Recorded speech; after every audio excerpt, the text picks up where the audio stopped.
It's not like banking and shopping. And it's not like banking and shopping online and other things that don't require secrecy and disassociating the identity of the person doing the transaction from the content of the transaction. And that's why internet voting is so challenging. If you were to send in your ballot from remotely and then call the election official and say, hey, it's Pam, I sent my ballot, I voted for candidate A, is that what you've got? That's not how elections work, first of all. But if it were, why not just do that and not do the send? Just say, hey, I want to vote for candidate A. Could you mark that down for me? That would actually be safer. It wouldn't be private, but neither is internet voting. That's our guest, Pam Smith.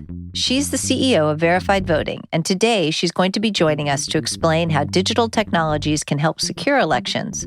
But we're also going to talk about how we need to keep a clear separation between our actual votes and the internet. Pam's going to spread some light and tell us how we can protect the entire process from voter registration to vote verification through to a risk-limiting audit. She'll tell us how to build a system that lets everyone feel comfortable that the candidate with the most votes was actually the one chosen.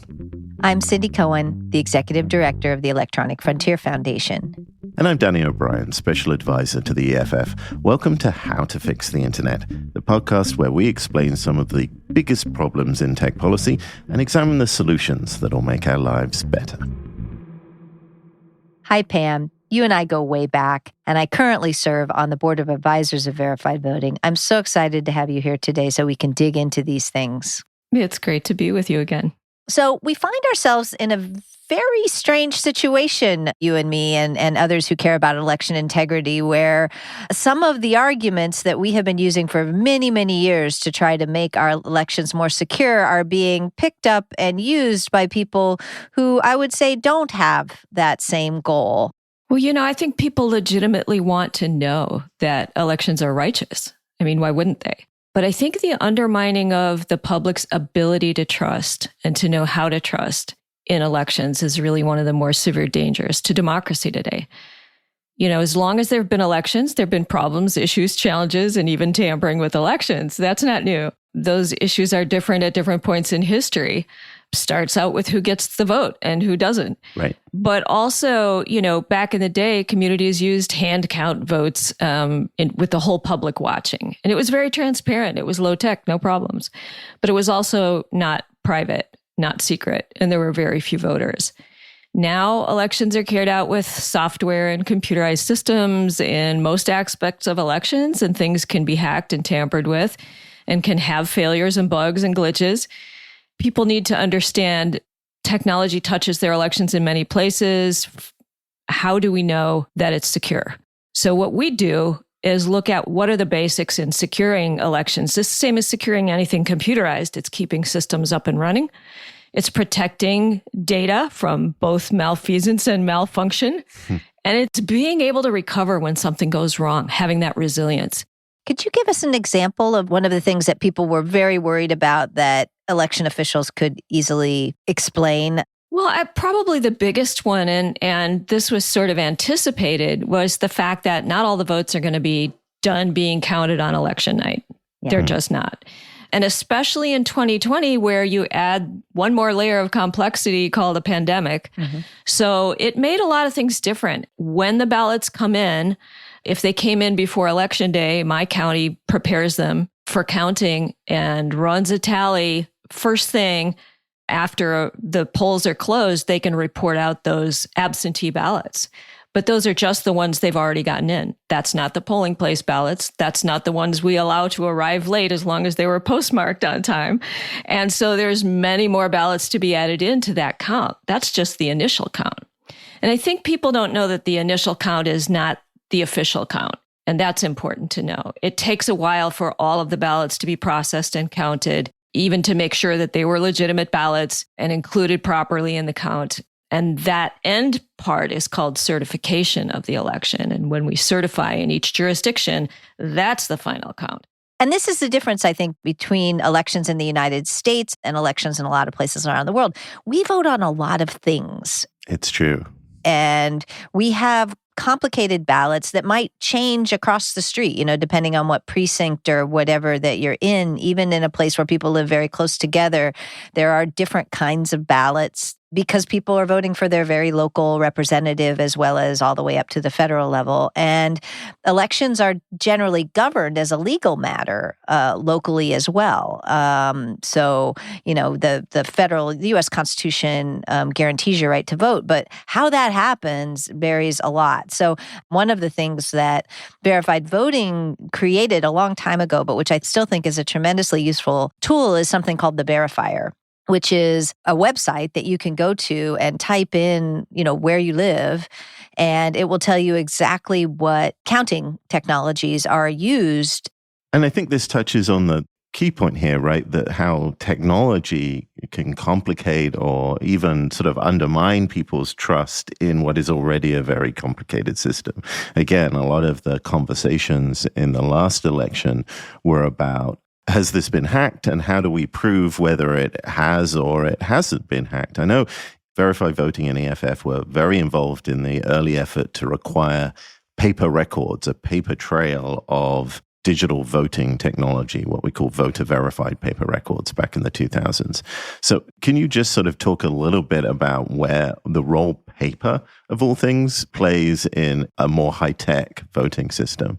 It's interesting to note, when we got started back in 2004, there were only about 8 states with a requirement to use paper. And only about 3 had a requirement to check the paper later with an audit.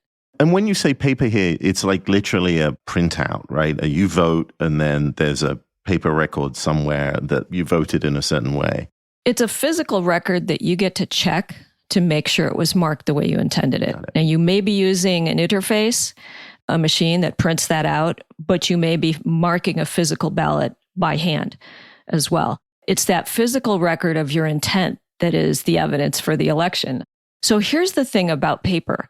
You need to know that you can cast an effective ballot. And that means you're getting the right ballot, that it's complete. There's no missing candidates or contests on it.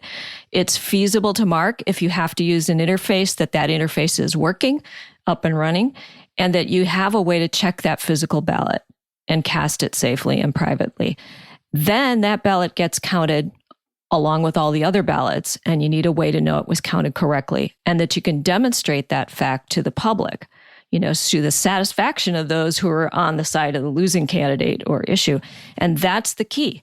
If you have that, this is what was said about the 2020 elections. Chris Krebs, who was at DHS, the cybersecurity agency at DHS, on elections, and he called the 2020 election the most secure in American history.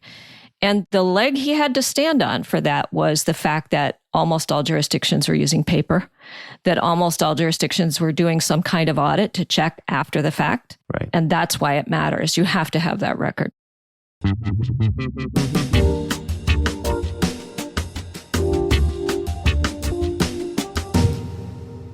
I know that some of the work that's sort of come out of what you've been doing then has been this idea of risk limiting audits. I'm addressing this to both of you because I know you both worked on this, but the risk limiting audits and how they work.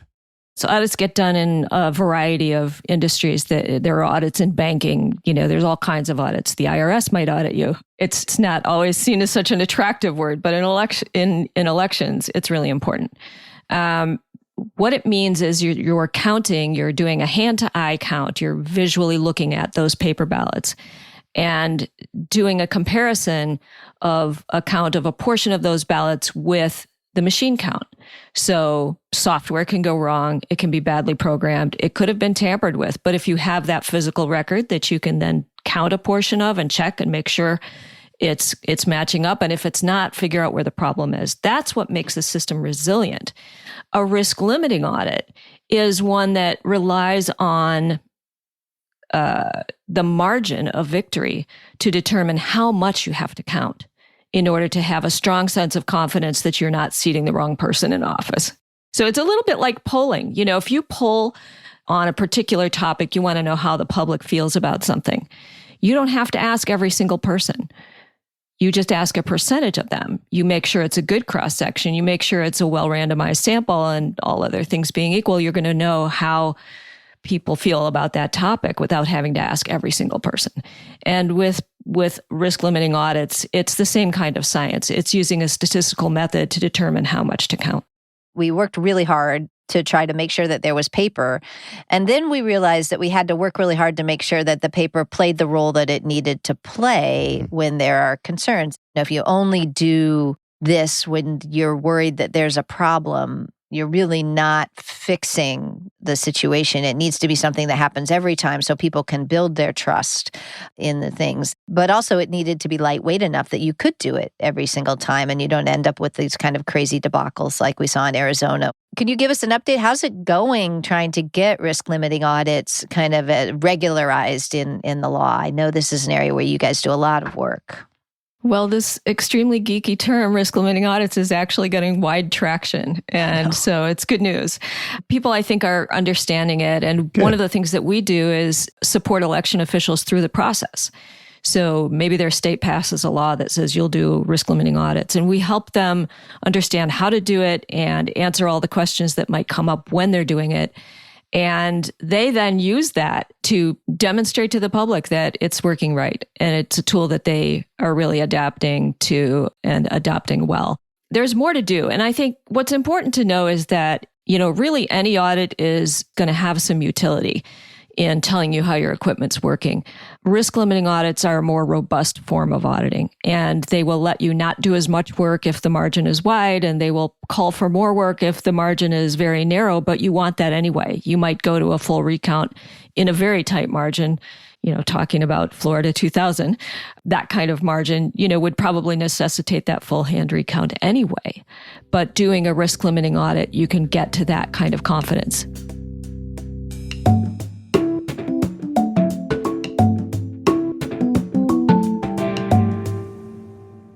How to Fix the Internet is supported by the Alfred P. Sloan Foundation's Program in Public Understanding of Science, enriching people's lives through a keener appreciation of our increasingly technological world and portraying the complex humanity of scientists, engineers, and mathematicians.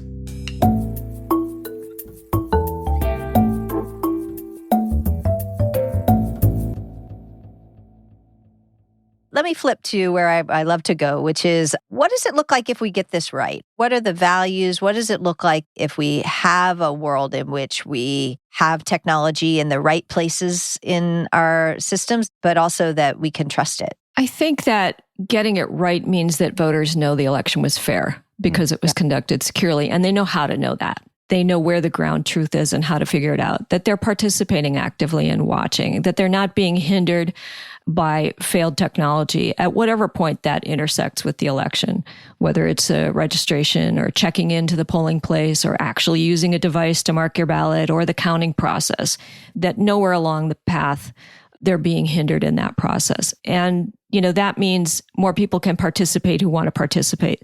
This doesn't address things like voter suppression, right? That's a separate, different issue. And it's an issue about security because elections really are only secure if everybody who wants to gets to participate and can cast an effective ballot. Could you explain why, we want to fix the internet, we want to make the world better, and why voting over the internet isn't on the list of things that we think would make a better world? One of the things that we talked about is the importance of the paper that the voter gets to check at the time they're voting and make sure it represents what they meant to vote for. When you use the internet to transmit votes, you lose that. What arrives at the elections office, if it arrives at the elections office, may or may not represent what the voter thought they intended to vote for. And there's no real way to control for that right now. Maybe in some future on a different internet that was designed for security and not just for open communication, it's possible to do. But you have all kinds of issues with internet voting that include things like voter authentication attacks, malware on the voter's devices, not just in the elections office, a denial of service attack, server penetration, spoofing, all kinds of things can go wrong. And ballot privacy is tremendously important, right? If you really want to make sure that people can vote freely for who they want, you don't want them subjected to either their boss or the other people who live with them or their community being able to see how they vote. That's not a free vote. That can often be a coerced vote. So a secret ballot is just a piece of how elections work, not just in the US, but in most places of the world for, really good reason. The internet has other ways in which it's hazardous to elections health, right? It can be used for attacks on election officials, which we're seeing a lot these days. Attacks on votes, attacks on voters' registration. We saw in 2016 state databases being tampered with from afar, and other kinds of information hacks. And just really, by way of disinformation, attacks on democracy and understanding how to know what you need to know. If we're thinking about what would the world look like if we got it right, election officials are protected. Mm-hmm. Yes. Votes are secure. And voter registration is secure. And there's ways for people to check and make sure of that, and fail safes in case something happens last minute. So all of those kinds of things are really important. Fighting disinformation is probably as important as the rest. I thought it was very fascinating the last couple of elections in the US. I was sort of talking to the cybersecurity side of all of this. It's very difficult to get to the bottom of these things. But one thing really stuck with me, which is that the officials that I was talking to said, well, look, most people's model of this is someone is hacking in to change the results to favor a particular person. But in fact, if you want to introduce instability into a country, the best thing you can do is just undermine faith in the system itself. You don't actually have to achieve a result. You just have to inject a sufficient amount of ambiguity into the result, because once that trust is gone, then it doesn't matter what the result is, because the other side is going to assume something happened behind the scenes. Is part of this to make the whole system transparent in a way that the average person can understand what's going on? We don't expect voters to have confidence. Our mission has never been, make voters feel confident. It's not about that. It's about giving them justified confidence that the outcome was right. And that's different. But let's just say I hear that there's a problem in a critical place. What do I ask myself, and what do I look for to be able to tell whether this is, a real problem or perhaps not a real problem that's being overblown or just misunderstood? You want to know what the election official says. There are rare exceptions, but nearly all the election officials I know, they're simply heroes, frankly. They're working with minimal budgets and doing, very long hours on very tight deadlines that are unforgiving. But what they do is really to address problems, anticipate problems, avoid them, and if they come up, address them. And so you need to know what the election official is saying. If it's observable, go observe. If there's a count happening that you can watch, go watch that count.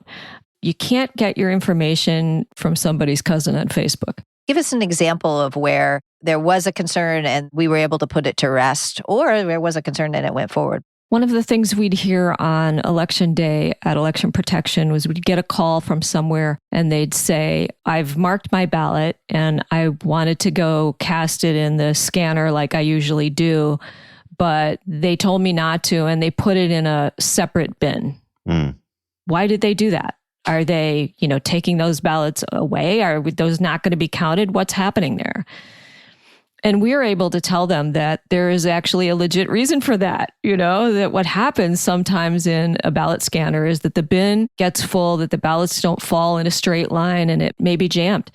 And if it's jammed, you don't want the ballots to kind of get destroyed by trying to keep feeding more and more in. That bin has actually got a name. It's the auxiliary bin. It's the extra bin for when this happens, and it's attached to the ballot box. And what happens is once they clear that jam, which they may not be able to do in the middle of the busiest time of voting, is to feed those through. Right. That actually is a real simple problem with a simple resolution. But when you can tell people this is how that works, it puts their mind at rest. Which brings me to something else that people often, both on the left and right, worry about, which is the companies behind these machines. How can we reassure people that there isn't something being underhand in the very design of the technologies?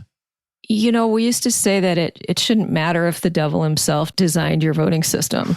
As long as there's paper and you're doing a robust check on the paper, you should be able to solve for that. That's what makes it resilient. And that's why we want to make sure every voter, not just 90% or more, but all of the voters are living in a jurisdiction where that paper record is there for them to check.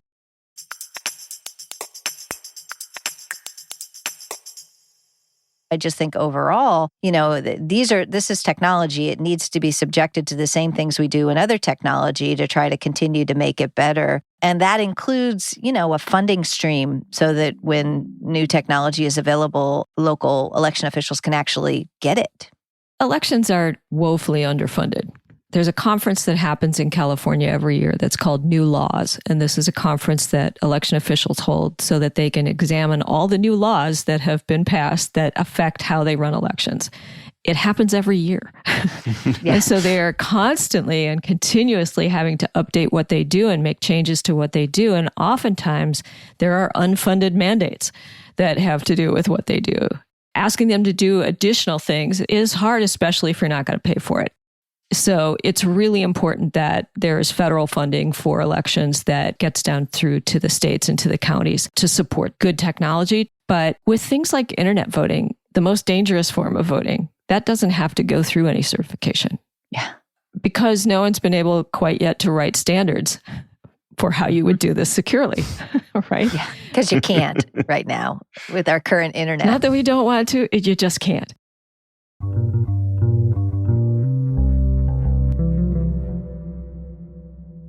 I have one more thing to throw in, which people are often sort of say, oh, we should do it like this. And I'd love to know your opinion on it, because our community is often like, well, we need an open source voting machine or a voting system, right? And that would fix a set of problems. Certainly, the idea is that would be more transparent and you would feel more confident about it. Do you think that's an answer or part of the answer? I think it's a very good thing. It's what some people might call necessary but not sufficient. You still are going to need to do audits. You're still going to need paper. You still need a resilient system. But open source helps make sure that you can anticipate some of the issues right away because there are lots of eyes on the problem. With voting technology, though, this gets kind of tricky. It's not quite the same as other kinds of open source because who's responsible for, what's the most current iteration? Right? This isn't something that people can just keep applying fixes to randomly. There has to be a known version that's being used in a particular election. And so there has to be kind of an organization or entity that governs how that's being used. Understanding how this technology works is tremendously important for all of our security. And it's classic security through obscurity doesn't work that our friend Adam Savage just reminded us of. This is a whole other wing of secure elections, but the only way you know something is secure is that a bunch of smart people have tried to break it and they can't. Don't leave weak spots if you can help it, because, if somebody's looking to tamper, they're going to find the weakest point. It really is crucial to try and secure all parts of our elections.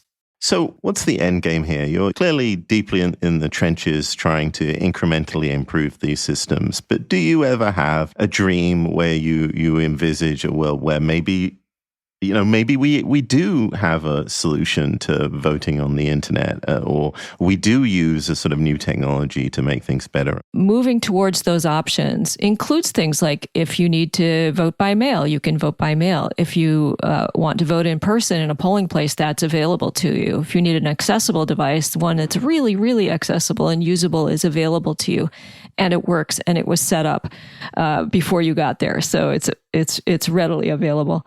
I think knowing that every jurisdiction is using a system that's resilient to any kind of failure, hurricane, power outage, anything, that there's a physical ballot to mark, that it's easy to check. It's a usable ballot, not confusing, so you end up missing contests or anything like that.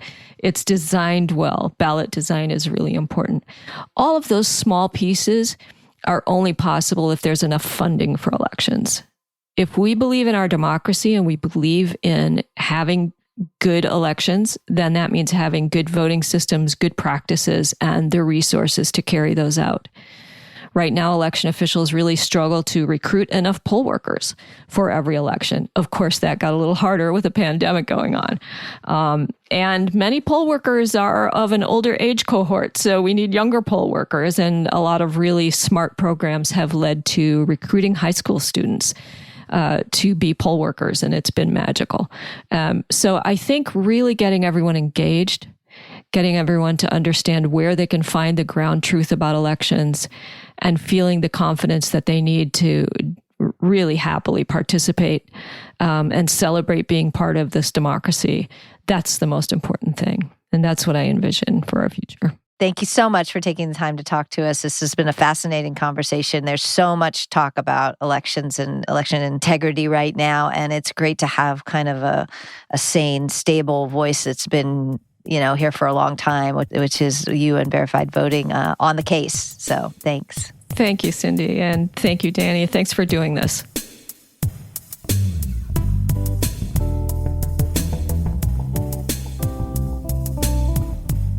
It's always good to talk to somebody like Pam who has years of experience, especially when a topic is suddenly as controversial or in the public eye as election integrity.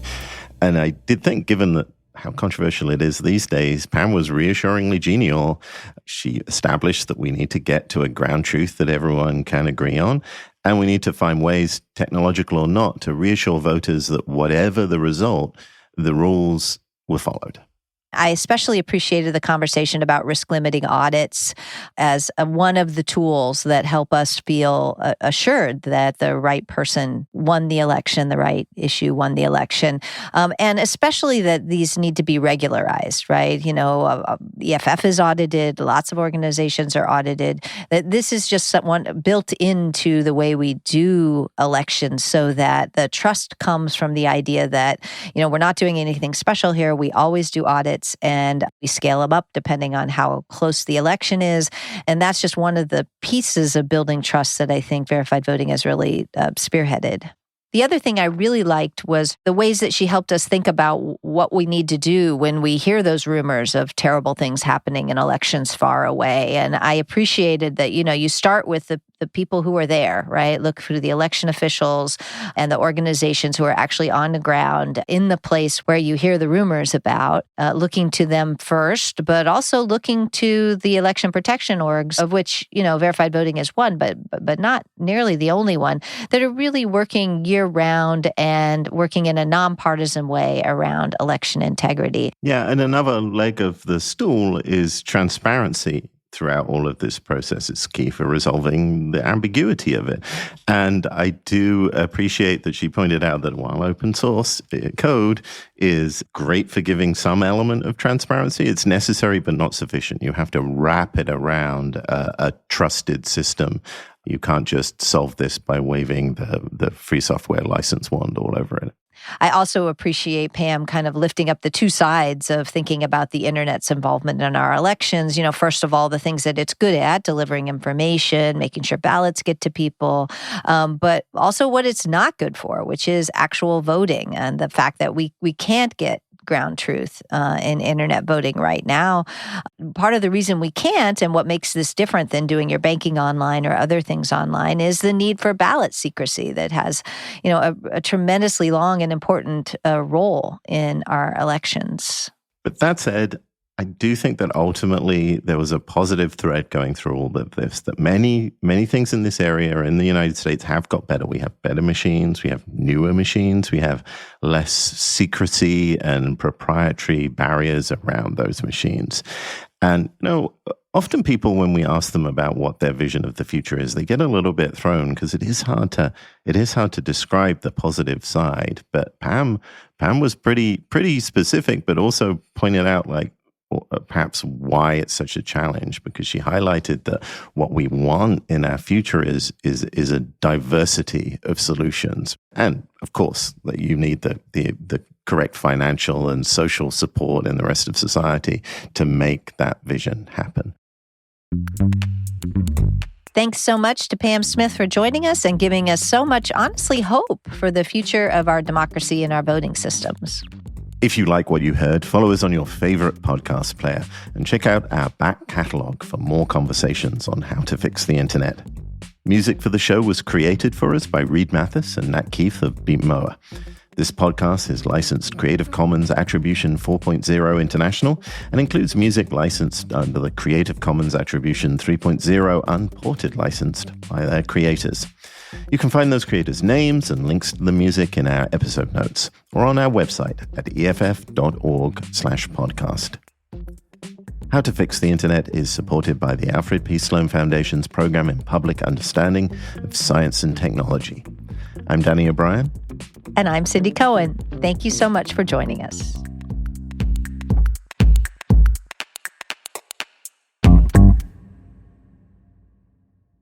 This podcast is licensed Creative Commons Attribution 4.0 International and includes the following music licensed Creative Commons Attribution 3.0, unported by its creators.